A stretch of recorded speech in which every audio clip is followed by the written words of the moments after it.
Dear webinar participants, good morning, good afternoon, and good evening, wherever you are.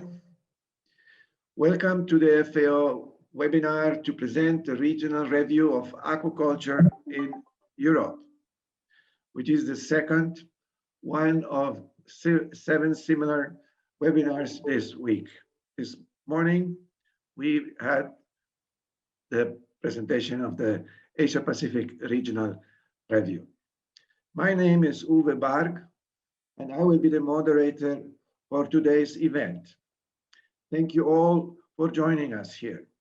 We will start with welcome remarks from Matthias Hallward, head of the aquaculture branch of FAO's Fisheries Division. Matthias, please, the floor is yours. Thank you, Uwe. Excellencies, ladies and gentlemen, a very good day to all of you. It is my great pleasure to welcome you to this webinar, which is the second in a series of 7 consecutive webinars. And there are a number of important reasons for FAO to be organizing these events this week.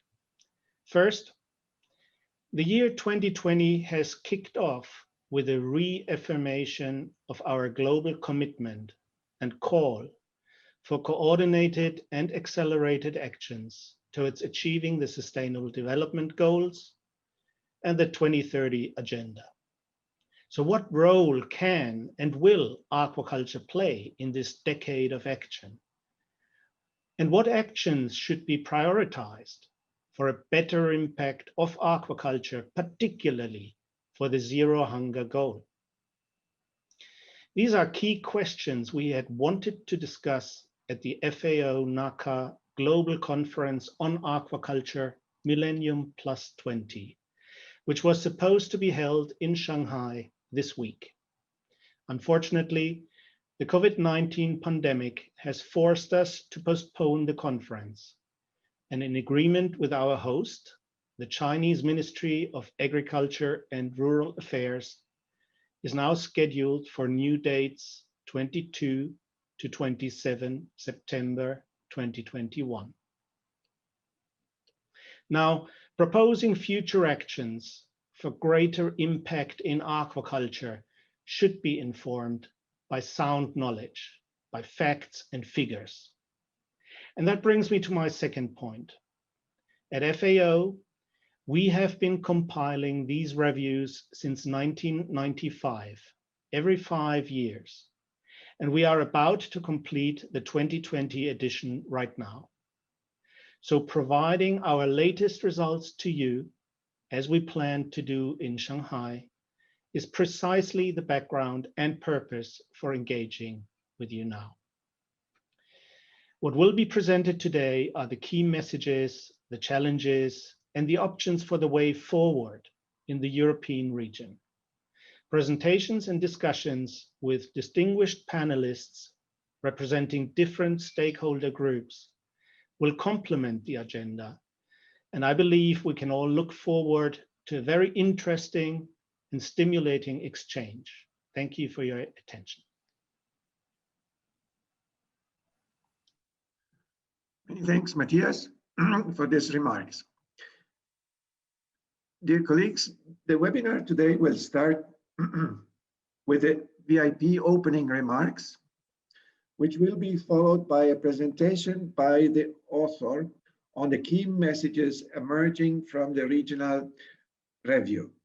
Following that, there will be a video display of interventions by 3 panelists, and then a short question and answer session. 2 housekeeping notices. First, please use the question and answer box on your screen to submit your questions. Second, please note that this webinar will be recorded. We will begin with the VIP opening remarks by Ms. Loreya de la Cruz Iglesias, Deputy Head of Unit, Coordinator of the Aquaculture Team blue economy sectors, aquaculture and maritime spatial planning at the Directorate General for Maritime Affairs and Fisheries of the European Commission. Ricardo, could you please play the video?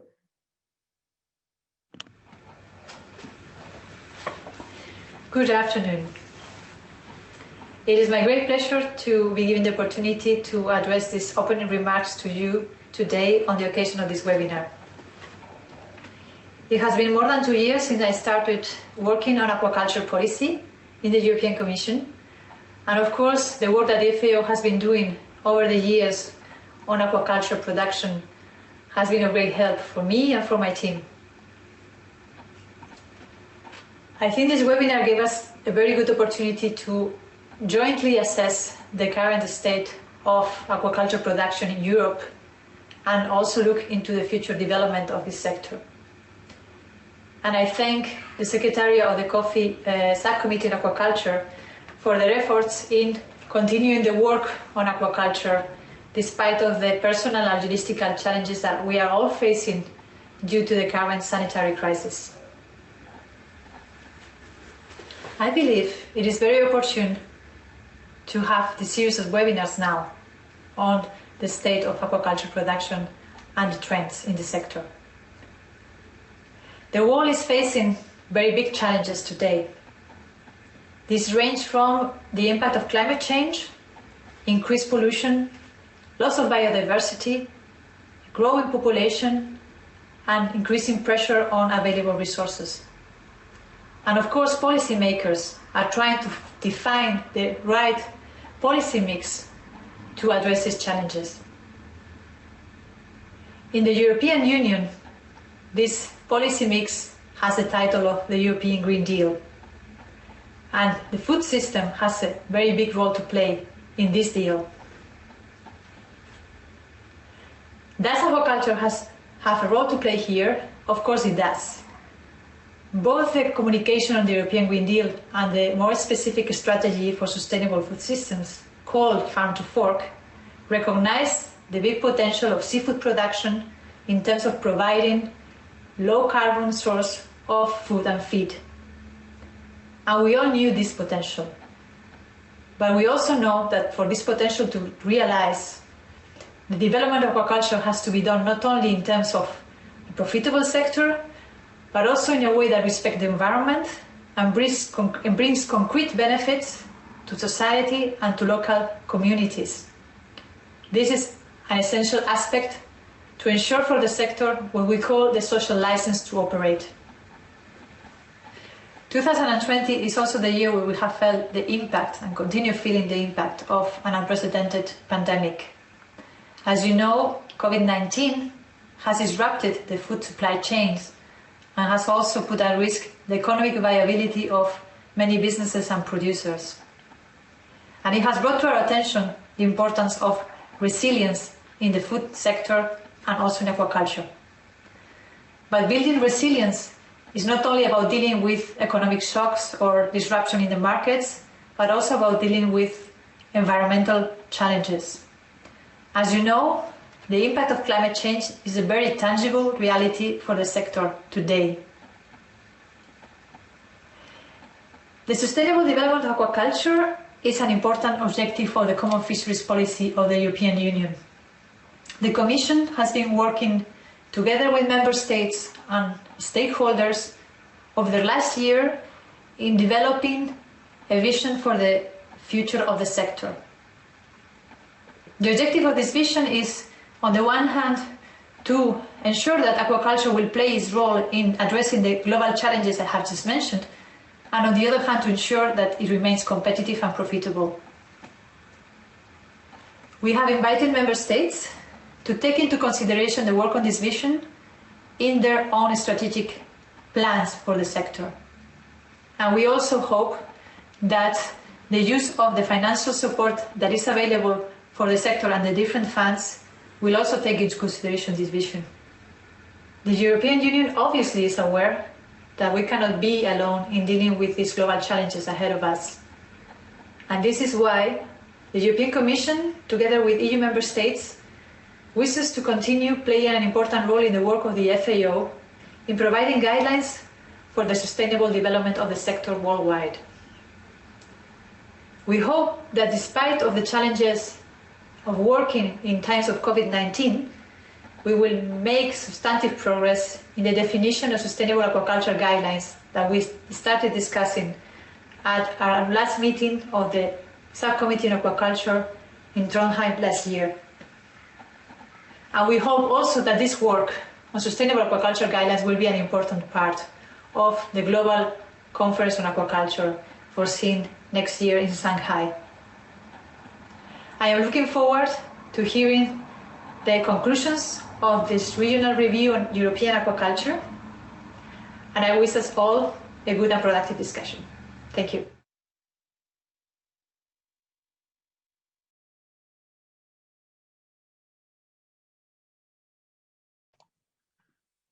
So, many thanks to Ms. Loreya de la Cruz Iglesias. Many thanks for this excellent, insightful opening remarks. Now I would like to move on and introduce to you Mr. Courtney Huff, who the lead author of the Europe Regional Aquaculture Review. Courtney Huff was General Secretary of the Federation of European Aquaculture Producers and Senior Advisor to the European Aquaculture Technology and Innovation Platform. Courtney will present the key messages emerging from the regional review. Courtney, please share the screen of your presentation. I have done, I think. Can you see it? No, not yet. Hang on.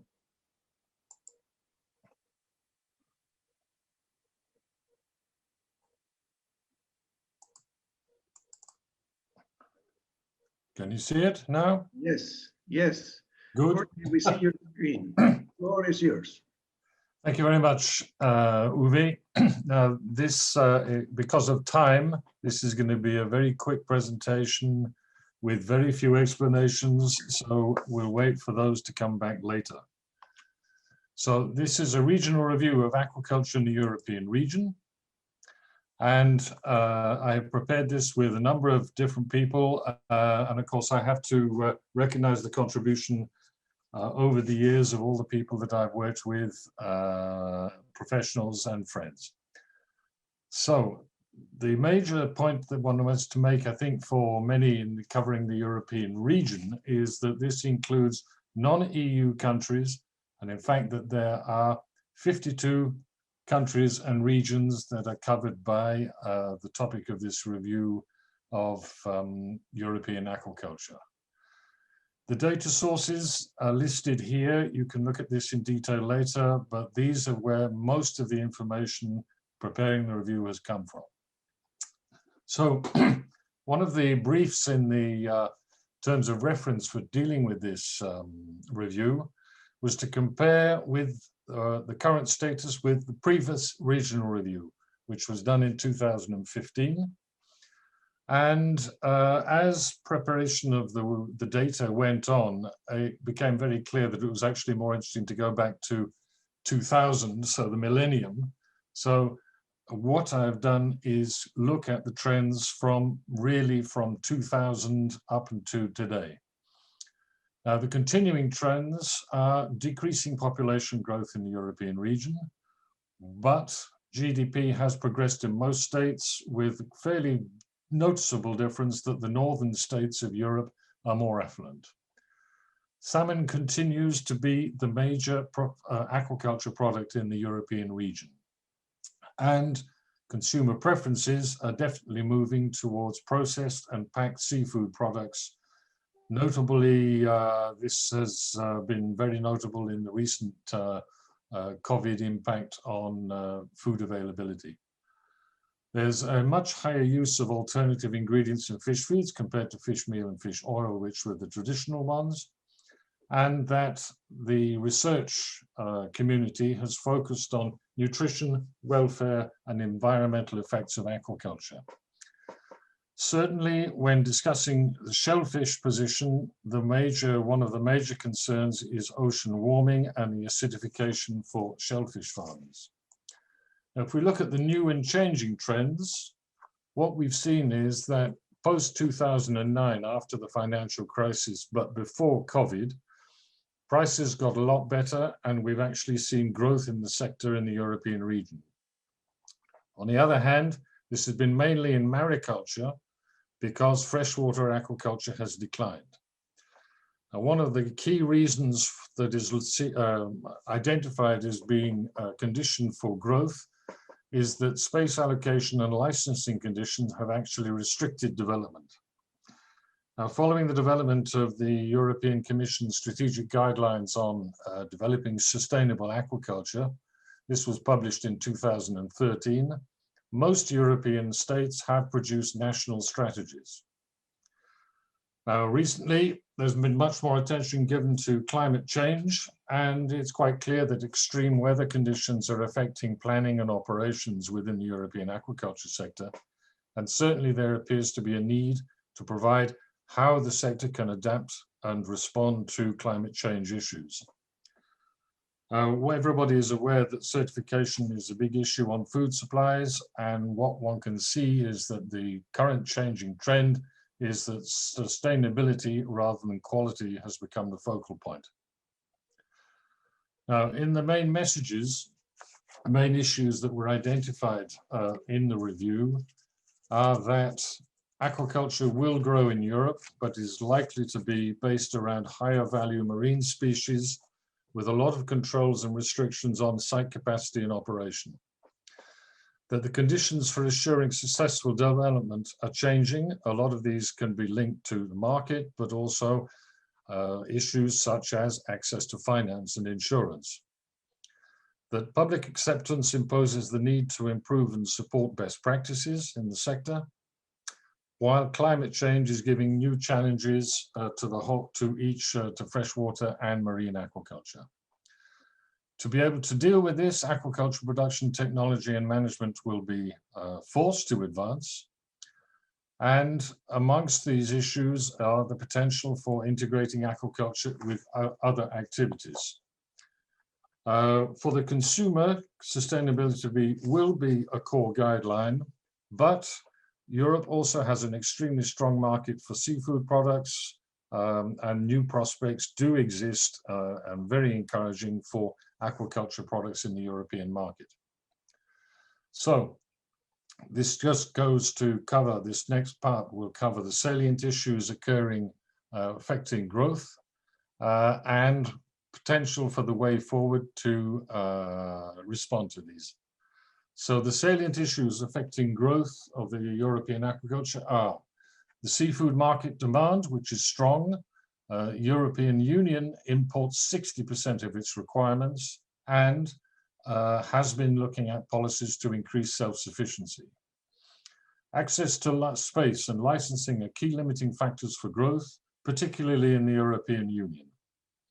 Extreme weather, covering storms, drought, heat waves, are affecting aquaculture both in freshwater and in marine conditions, and that environmental restrictions and pollution pressure all of aquaculture. Mariculture, that includes fish and mollusks, seems to be set for continued expansion, but will be subject to space allocation and licenses. Freshwater aquaculture is certainly challenged by water supplies conditions, and this covers the water volume, water availability, and temperatures. So options for the way forward would include establishing aquaculture areas specifically to reduce competition for space. Offshore aquaculture has been identified but has yet to fulfill its potential. Land-based recirculating aquaculture systems provide new technical options for consolidation and growth, and new partnerships to optimize the use of space, such as marine wind farms or integrated multi-trophic aquaculture, have also been identified. When we look at the basic figures, this is just a summary from the review of the distribution of aquaculture in different areas of Europe. You can see that there is growth, and particularly in the area of Northern Europe. If one looks at the production over this time, 2000 to 2018, you can see that the rate of growth in value is much different to the rate of growth in terms of production. And this is partially because lower value species have been replaced by higher value species. So in that period, you could really say that mussels or shellfish has been actually replaced by salmon and higher value marine fish species such as sea bass and sea bream. When one looks at the distribution of production in the European regions, you can see that 60% of it is covered by diadromous fishes, which are salmon and trout. Marine fish cover some 12%, while shellfish cover 20%. Everything else is actually really rather small and minimal in terms of its contribution. And if one looks at the distribution of value, you can see the enormous rise in the value of Atlantic salmon compared to the value of all other fish species produced in the European region. And you can also note that the value of mollusks has been pretty stable over the last 18 years. Now, this reflected by the changing conditions for development. And I've covered here in the salient issues, licensing conditions need to be attractive to investors. Aquaculture will not grow if it doesn't have private investment. Another issue that is coming through is the lower workforce levels that are endangering primary production activities. This is seen throughout Europe. Most primary production has an issue with getting labor and skilled labor. But on the other hand, the sector needs productivity increases in order to maintain profitability. This is particularly referring to the 60% import position in the European market, and the fact that lower value species are being replaced by higher value ones. Now, options for the way forward on this include the one-stop shop for licensing approvals. Now, this was highlighted in the Strategic Guidelines of 2013 of the European Commission. The diversification towards new species is having little impact, while new and commercial marketing activities appear to be proving to be more successful. Selective breeding is providing strong options for medium and long-term improvements, and this would be covering traits for productivity and disease resistance as an example. Restructuring and corporate consolidation has been seen throughout Europe, and this is used to achieve the economies of scale and opportunities for integration of activities down through the value chain. What one also sees is that certification for commercial and societal acceptance will include additional aspects apart from quality. This will be issues such as sustainability, welfare, or the environmental footprint. A lot of this will come back to improving and supporting best practices of operation, where the salient issues are that quality schemes that existed in around the years 2000 have basically been replaced by third-party certification, that society is increasingly sensitive to animal welfare issues, covering multiple subjects, including health, nutrition, and well-being, that the assurance of best welfare is negatively affected by the lack of harmonized availability of appropriate therapeutic agents. This is a common issue that has been raised over the years, that within the European Union, there is no harmonization of the therapeutic agents for assuring welfare in aquaculture. And access to skilled labor could be a restricting factor on expansion in the future. Now, options for the way forward on this are that continued research on optimal feeds and nutrition is integral to best practice, and this will probably focus on alternative ingredients. Vaccines provide a high potential for optimizing welfare, but given this is viewed given the restrictive conditions for the use of chemicals such as disinfectants. Automation and distance monitoring will support best practice, but will require new tools and equipment which will invoke new on-farm skills.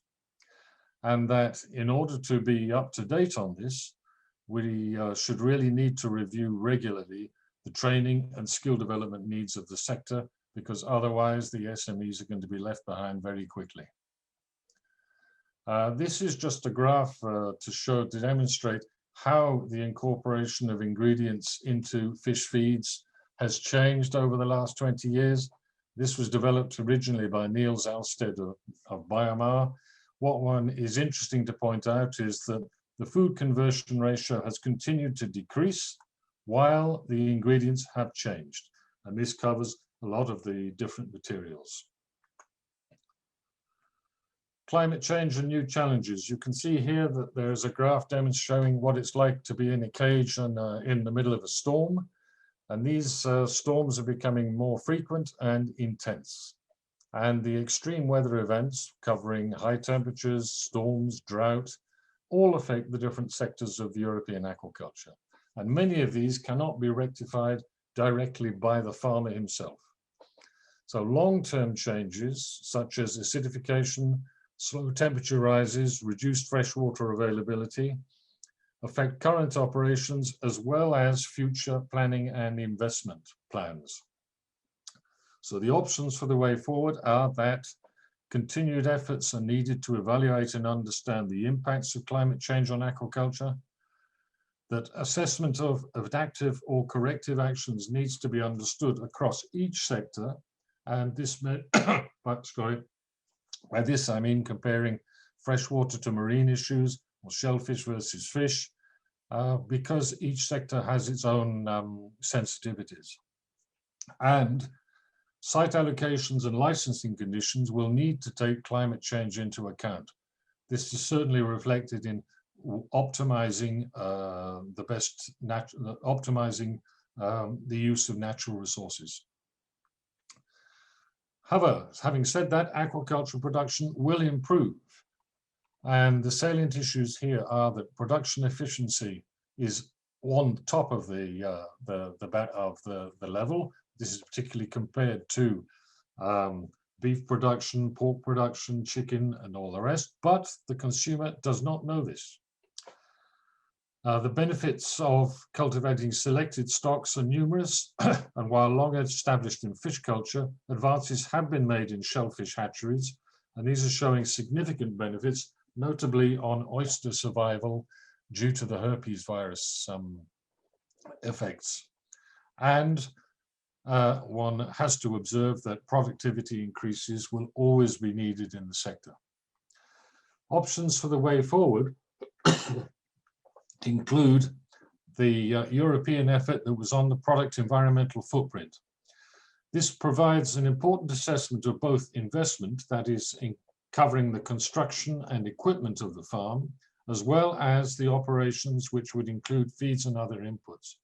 It provides a much more complete picture on the environmental footprint of the activity compared to others.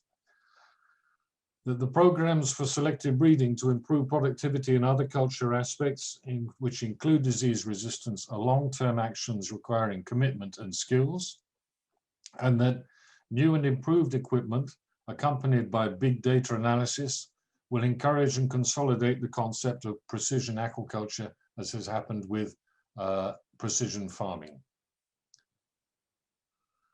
The potential for integrating aquaculture, this comes really because of the interest in integrated multitrophic aquaculture, where fish, shellfish, and potentially algae could be produced, and policy influences have pointed towards integration of aquaculture with activities such as wind farms in the marine condition.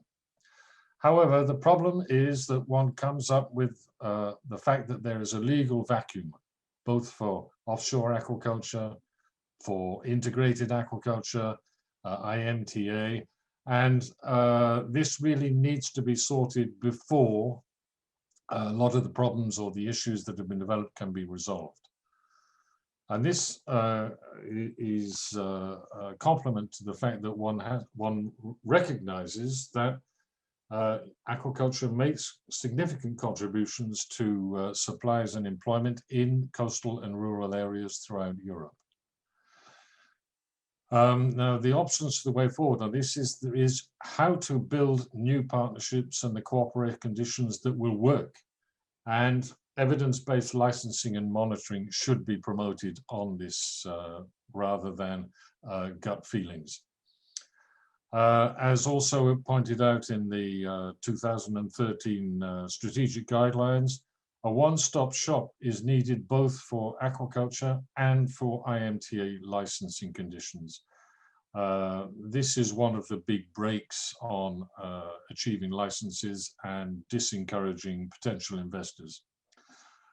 That facilitating access to experience and knowledge through collaboration between experts, producers, and scientists has to be supported on both an inter- and intra-regional basis.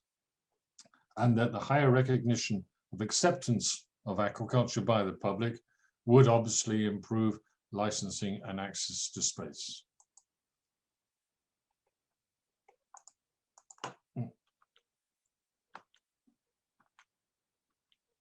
Oh, seems to have blocked.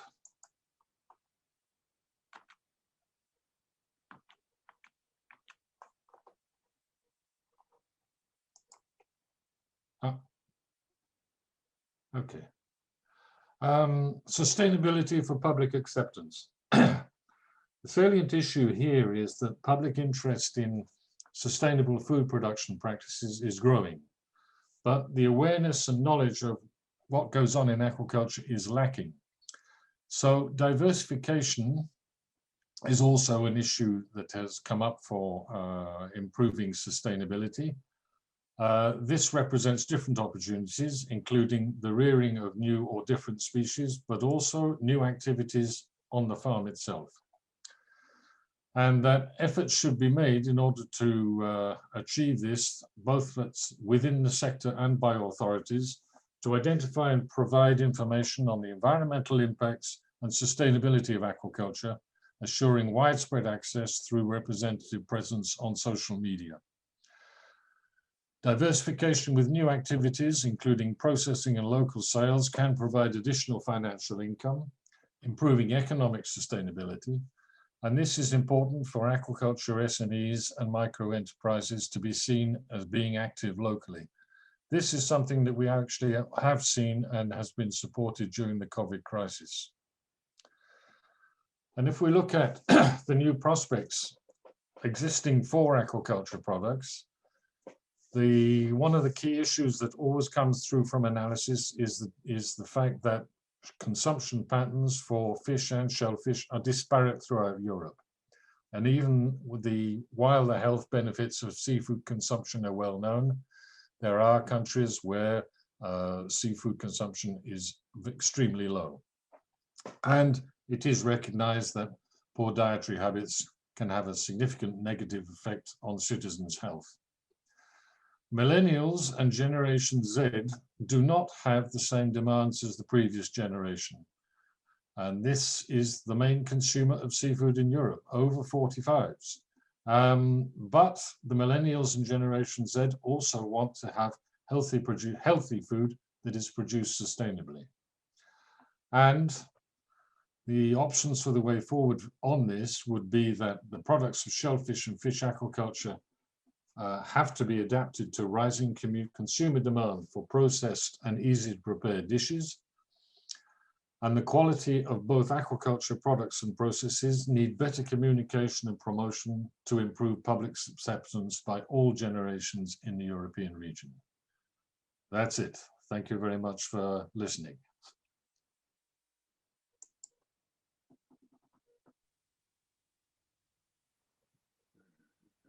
Okay. Many thanks, Courtney, for this presentation, which highlighted major trends, issues, and options for the way forward for the aquaculture sector in Europe. To complement the presentation by the author, we invited 3 prominent colleagues in the region's aquaculture sector as panelists for this webinar to share their insight on specific aspects of aquaculture in the region through pre-recorded video interventions. It is my great pleasure to introduce you the panelists. Ingrid Olesen, senior scientist of Nofima, Norway, will talk about aquaculture research, technology, and innovation. Selina Stead, head of the Institute of Aquaculture Scotland, the UK, will talk about sustainable aquaculture development and the socio-economic dimension. And finally, Lara Barassi, Chief Executive Officer of Kefalonia Fisheries, a major aquaculture producer in Greece, will talk about producers' perspectives on regulations, licensing, markets, and trade. All the panelists are with us today, and they will answer the questions received before and during the webinar after their video intervention. Ricardo, please play the video. My name is Ingrid Olesen. I'm a senior scientist in Nofima, which is an industry-oriented research institute in Norway. Regarding the questions on R&D, technology, innovations, and applying research in aquaculture, I will start with sharing my concerns on the impact from climate changes that is also presented in this review. I also strongly support many key messages. Firstly, on the potentials for improvement using selective breeding and culturing selected stocks. For example, we can halve the production of the production time after approximately 5 generations of selection, and by using genomic information in the selection, we can, for disease resistance, also reduce mortality and losses. Still, selective breeding is often downplayed in both research and development programs compared to other newer, perhaps more fancy, but also more risky sometimes and limited short-term gain technologies. Secondly, I agree that offshore farming and more RAS facilities on land may be solutions to some challenges in aquaculture. However, measures addressing the root causes of the lacking diversity in the large monoculture systems, such as using polyculture systems and improved seed quality for more robust farm organisms, will be very important and needed. So hence, I generally support the need for species diversification and associated R&D for obtaining this, particularly where growth in production is being limited due to the big challenges connected to these large monocultures that we see. For example, for salmon lice in salmon farming.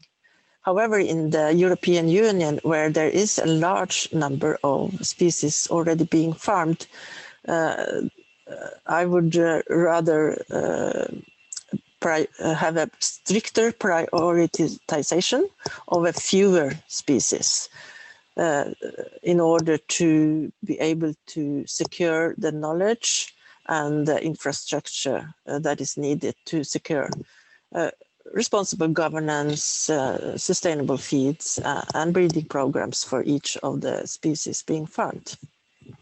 Finally, aquaculture food products generally show a low carbon footprint, but priority should also be given to research and development for exploiting the climate mitigation potential from carbon sequestration and storage using aquaculture of low trophic species such as macroalgae and mussels. And such farming can also be integrated with wind farms and fish farms. Thank you. Good afternoon. And good morning and good evening, depending where you are joining us from. My name is Selina Stead. I'm the head of the Institute of Aquaculture at the University of Stirling in Scotland and a UK Government Chief Scientific Advisor. And I'm delighted to be asked to give these opening remarks on behalf of the United Nations Food and Agriculture Organization. These regional reviews are vitally important in sharing the trends, the developments within our sector, and allow governments, industry and universities to prioritise their efforts going forward. So let's cut to the chase. The reason Europe has not realised its full potential in terms of the growth and expansion of aquaculture is there is a lack of political will in many of its countries. The problem is that many member states lack a cohesive and comprehensive governance and planning system to sustainably manage production from aquatic resources, especially in the sea. Complementary methods of food production, such as from aquaculture and fisheries, is often seen as rivals, and institutions that regulate, support and do research on aquatic systems are similarly siloed. We need innovative governance to address these problems. So what can we do? What should we do? Let me summarise in 3 actions. The first is we need to change the narrative about aquaculture and demonstrate with evidence such as is produced in this regional review about the wider benefits of aquaculture. Secondly, we need to embrace good governance principles, particularly cohesion, openness, participation, effectiveness, and accountability of the sector to build trust through transparency in decision-making and planning. Thirdly, we need to engage better the wider public in decisions about trade-offs between aquaculture expansion and other sectors such as fisheries, where they share the same aquatic resources. This is important so that aquaculture policy can accelerate Europe's economic recovery, secure high-quality food production, improve the health of our aquatic systems, and support regeneration of communities, especially in the creation of jobs around aged people and also women. So to achieve the Sustainable Development Goals, we must move government, the industry, non-government organisations and researchers out of their siloed comfort zones to use evidence such as in this European review in order to achieve integrated planning and governance systems that can support aquaculture expansion.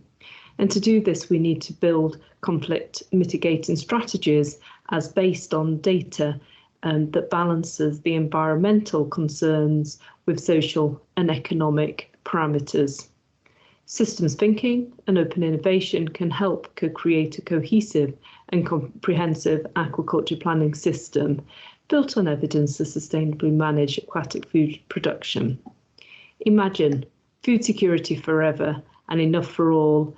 Let us join together and change the global narrative about aquaculture so that it can realise its full potential in rebuilding the health of our blue planet and supporting people. Stay safe. Thank you. Good afternoon. It's a pleasure to be part of this webinar on the European Aquaculture Sector Review. My name is Lara Barazi Yerulanu, and I'm CEO of Kefalonia Fisheries, a bass and bream aquaculture producer based in Greece. From a producer's perspective, the European sector is defined by 2 characteristics. On the positive side, we are part of and have immediate access to the largest market for our products. On the negative side, we are challenged by limited access to space and onerous bureaucracy, which make it difficult for the sector to grow and to compete with third country imports. These 2 characteristics are well described in the regional review. So for one, even though we have a stagnant demographic, Europe has a stable and growing demand for healthy, sustainable protein, where aquaculture has a obviously strong potential. This growth in demand, however, is in large part for partially processed and generally easy to consume products. So this poses a double challenge for producers, as in-house processing requires scale, which is something that is not easy to get with fragmented and limited licensing, and low cost of production in order to compete with third country imports. So this difficult licensing and regulatory environment has clearly had negative effects on production growth and competitiveness.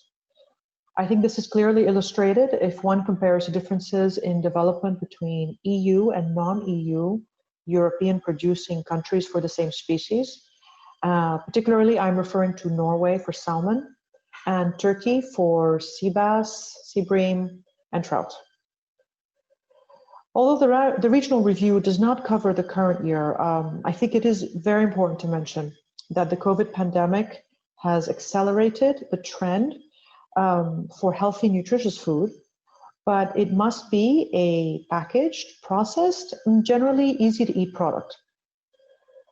Looking back on the last decade, I think it's clear that aquaculture products have come into their own, even though there's still work to be done in communicating that this can be a sustainable, environmentally sound means of producing healthy, nutritious protein. Going forward, I feel like we need to prioritize innovation as a means of responding to the challenge of climate change and increasing demand with limited resources that we have. So for me, this includes innovative production methods. It can be land-based RAS systems, offshore, and multi-trophic, multifunctional, multi-usage platforms. Innovation in species and product form, raw material inputs and therapeutics to enable us to produce better and more competitively. And last thing, which I think is extremely important, is the application of innovative data gathering, data analysis, and artificial intelligence in better managing both our means of production as well as responsiveness to the market. Thank you very much.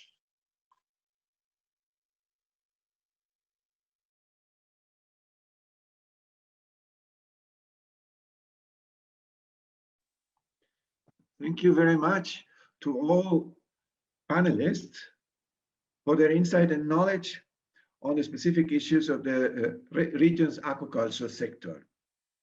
This brings us to the question and answer session of our webinar. We are taking questions from the Q&A box, as well as some that were received earlier. Our first question today is for Courtney Huff. The question is, what do you see as the role of aquaculture producer associations? Courtney, can you please respond to the question within 1 to 2 minutes, please? Courtney. So, you know, over my career, I spent a lot of time in representative work. And it's obvious that the main role of the Aquaculture Producer Association is to provide opinions and recommendations on subjects or issues that affect the aquaculture production sector. But in today's world, you cannot look back and expect things to be like they were in the good old days. Rapid growth and high prices that we had in the 1970s and 80s doesn't exist anymore. And the other problem is that the most associations that I'm aware of have very limited financial and human resources. Now, before the COVID, there were a huge amount of meetings at different levels on different subjects, meaning that actually the association had to choose between the meetings one could attend, why one should attend it, and assess what one could contribute to or benefit from participation. Nonetheless, the opinions and inputs of the profession are needed by many. Examples for this being the different levels of legislation, that's local communities where often the farms are sited and one wants to know what effect is the farm going to have on the locality. National, because national issues are governed by the legislation covering the farms. And international because of issues that are, for example, within under the legislation of the European Union. The other issue is that also needs to be involved the scientists who are involved in research, as we've heard, education and monitoring. And therefore, this means that the producer association have to be extremely active and be able to provide clear and coherent opinions. These obviously have to be obtained from the profession, be supported by their organizational structure, and where communication has become one of the core elements of having an impact. Back to you, Uwe. Thank you, Courtney. The next question is for Dr. Olesen. Question is, how could we further improve communication and collaboration between science and production to further promote technological innovations? Ms. Olesen, you have the floor, please. Thank you. I think, as also was mentioned by Courtney, basic knowledge on the technology and the benefits of the innovations among the SMEs are very important. So having training possibilities, for example, now with web-based courses will be needed for this.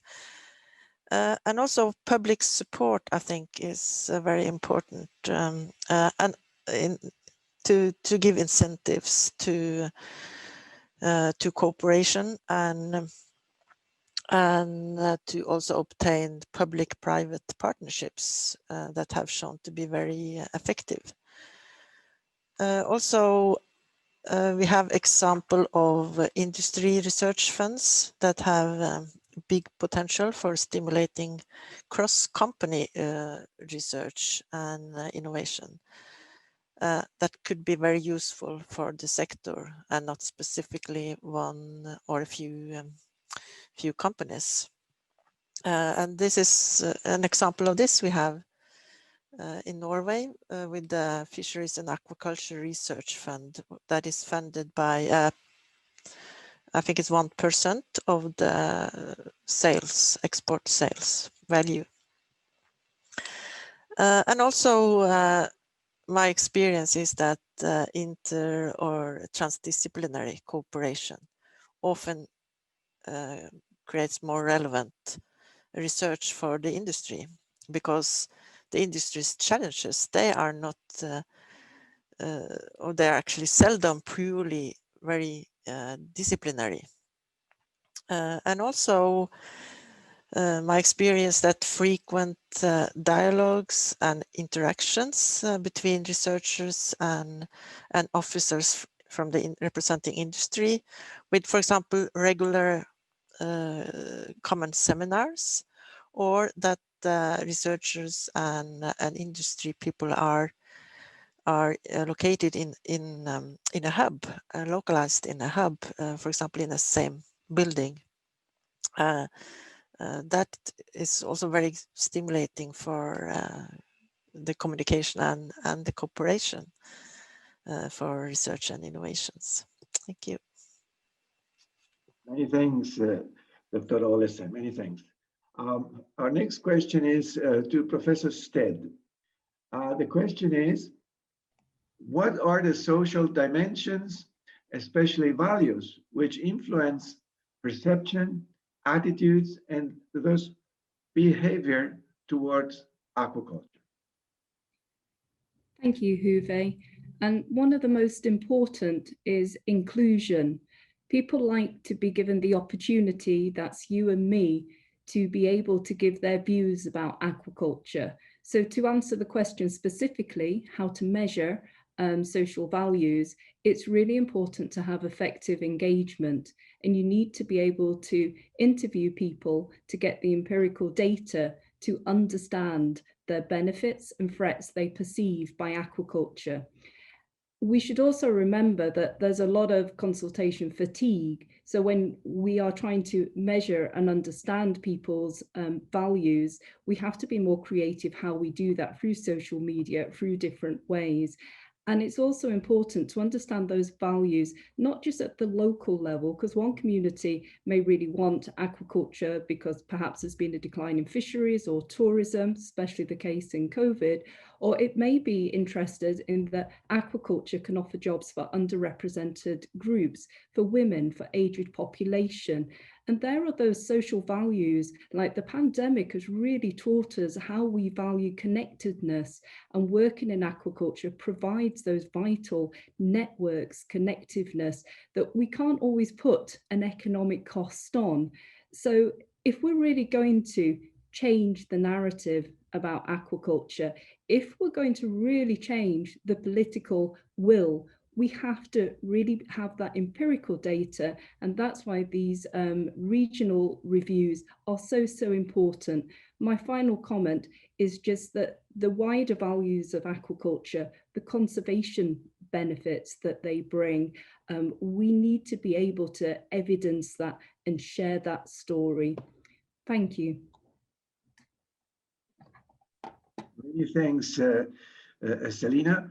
Now I'd like to ask Ms. Barassi.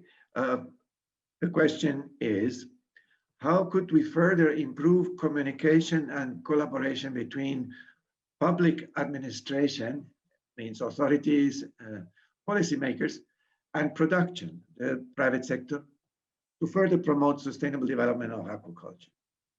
Ms. Barassi. Thank you.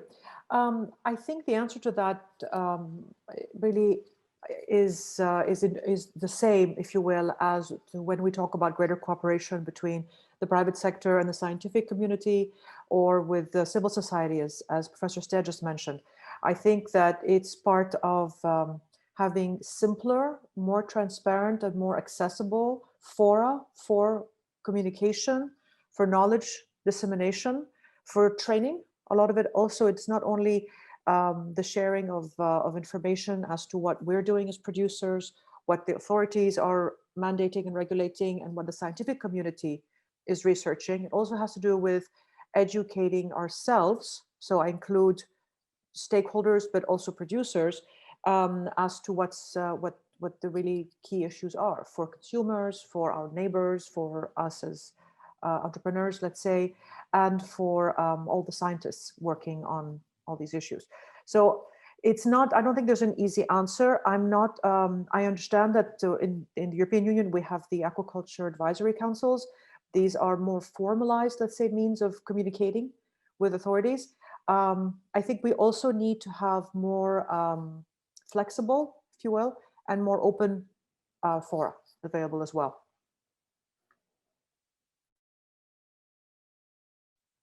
Thank you very much. Thank you very much. We will now take a question from the question and answer box. The question is, how does customers' knowledge hinder or facilitate a successful implementation of sustainable aquaculture in the region? And what may be the way forward to meet eventual challenges in that context? I'm not sure, we have a group of panelists and also Madame Loreya, who would like to perhaps address that question. Okay, Madame Loreya, please, you have the floor. Thank you very much. I think, thank you, first of all, for allowing me to make the introductory remarks to this webinar and for allowing me to participate. I think the question of the consumer information is key for the sector. And I think we have a lot of efforts to do still there. And I think the first step on consumer information is scientific information. I mean, it's really to be able to set a clear ground on what is the benefits and the impacts of the aquaculture activities.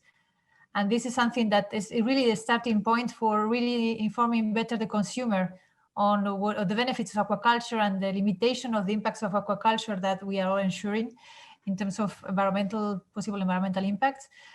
Of course, then in terms of, so this would be more like a general information approach to the citizen, to the consumer. In terms of the consumer itself, when they go to the market to buy something, labeling is obviously something that is very important. And this is something we will be looking at also in the European Union, not only for aquaculture, for the whole food sector. And this is one of the aspects of the farm to fork strategy. So labeling, definitely more information on how products are being produced, where they come from, harvest date, etc. That's something important. A second, let's say, aspect of customer information. Thank you. Okay, many thanks. Many thanks for this comments. Very, very helpful, insightful. I think we're getting close to the end of this webinar. There are many questions which could be answered, but we really have to conclude. We will write down, we will note all these questions and pass the questions on to the authors to consider in finalizing the regional review. I will now ask Matthias Hallward, head of the aquaculture branch at FAO, to give some final thoughts and closing remarks for the webinar. Matthias, you have the floor, please.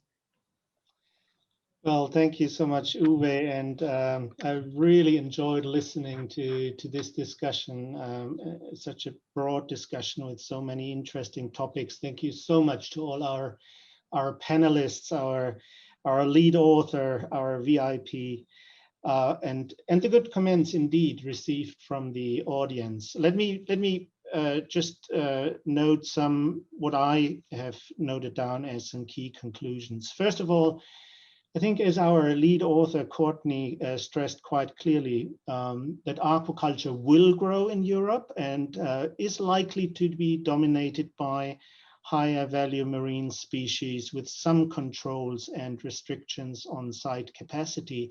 And also that producer associations will have a very important role in this process and facilitating this growth and the clear and coherent messages that are needed to facilitate that. And the positive aspect and characteristic that our panelist Lara noted with aquaculture being part of and having at the same time immediate access to the largest market for aquaculture products. And that's such an important aspect in these days of the pandemic, when there is much emphasis on local food production and local food consumption. And also this promising news of new prospects for aquaculture products in a strong European market with products that are processed, packaged, ready to cook, and easy to consume products. Now, I think we also see a trend for aquaculture production technology and management to advance with assurance of health and welfare and productivity. And in this context, the breeding and the culturing of selected stocks needs more support. And interestingly, we heard similar thoughts from the Pacific this morning, that actually prioritization of fewer species may be advantageous there because it helps focus on targeted responsible practices, sustainable feeds development, and also facilitates breeding program development. Public acceptance was mentioned and imposes the need to improve and support best practices supported by certification. And this term mentioned by Lorella on the social license to operate being very important there. So this is now the second region where, not surprisingly, we hear about the COVID-19 impact with supply chains being disrupted, but also the impact of climate change on aquaculture being very significant, and the need really for a more resilient sector. Then on governance, and we heard that the integration of aquaculture with other activities is considered important, but needs facilitation and needs support from national and local administrations. What was even put more to the point by Professor Selina was that the European aquaculture is really not realizing its full potential, and more political will and a comprehensive and cohesive planning system for food production from aquatic resources are required. And as in the Asia Pacific region this morning, so much focus was given here to innovation, including this innovative governance that was mentioned, with the need to change the narrative about aquaculture, embracing good governance principles, and engaging better the wider public. The sector needs innovation so much as a means to responding to challenges of climate change, but also the increasing demand. And in this context, I was delighted to hear from Ingrid about the climate change mitigation potential and from carbon sequestration and storage using low trophic species like the mussels and the seaweeds. And I believe this resonates very well with Lorela de la Cruz's call for aquaculture being part of that EU Green Deal, with Europe striving to be the first climate neutral continent. And there are many other aspects that were mentioned. Time is running out, I realize, but there were innovation clusters, innovative production methods, the RAS systems, the offshore farms, the multi-trophic systems, all very important. But I would like to finish my brief concluding thoughts with the need and the reminder to us that was given to us, the need to focus on the food system as a whole. And in this regard, the EU's key policy strategy from farm to fork that was mentioned. And I must say that looking at the targets of this strategy, like pesticide use reduction, like excess nutrient use, antimicrobial resistance, or organic farming, we do have quite a lot with aquaculture that we can offer in this regard. And I would like to wrap up then this set of conclusions by recalling the EC's strong interest in further cooperation with us, with FAO, with the community, the global aquaculture community represented in the Intergovernmental COFI subcommittee on aquaculture, and in particular their support to the development of sustainable aquaculture guidelines, which is appreciated very much. And be assured that this will be part of our discussions at the Global Conference on Aquaculture next year in September. So this concludes our webinar number 2 of 7 for the European region. And the next step will be for our focal points to continue to work with the lead author, with Courtney, for the region, to finalize the regional review, taking into account also the many good comments that we received here today. Thank you very much again to all our panelists and all our speakers, and to all the ones who have worked behind the scenes to make this a success. Thank you. Back to you, Uwe. Thanks, Matthias, for those closing remarks. I would also like to thank everyone who joined. I thank also the authors, the panelists,